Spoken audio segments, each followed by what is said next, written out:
ఎంతో సింపుల్గా మరియు టేస్టీగా ఉండే ఈ పులావ్ని కుక్కర్లోనే ఒక 15 మినిట్స్లో తయారైపోయేలాగా ఎలా చేసుకోవాలో చూద్దాం రండి. ముందుగా కుక్కర్ పెట్టుకొని అందులోనికి ఆయిల్ వేసి హీట్ అయ్యాక మసాలా సరుకులన్నిటిని వేసుకొని ఫ్రై చేయండి. ఇవి కొంచెం ఫ్రై అయ్యాక లాంగ్గా కట్ చేసుకున్న ఆనియన్స్ని అలాగే 2 గ్రీన్ చిల్లీస్ని వేసి కలుపుకున్నాక 1 స్పూన్ అల్లం వెల్లుల్లి పేస్ట్ వేసి కొంచెం మగ్గనిచ్చాక క్యారెట్స్ అలాగే బంగాళదుంపలు వేసుకొని అందులోనికి సరిపడా సాల్ట్ అలాగే చిటికెడు పసుపు వేసుకున్నాక కలుపుకొని కొంచెం మగ్గనివ్వాలి.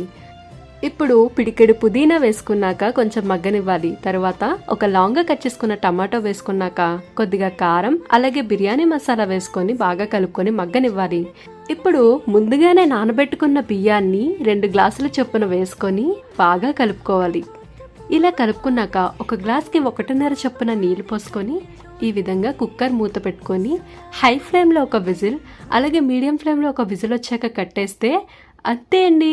ఎంతో సింపుల్గా కమ్మనైన పులావ్ అనేది రెడీ అయిపోతుంది. కర్రీ వీడియో కావాలంటే కనుక ఖచ్చితంగా కామెంట్ చేయండి.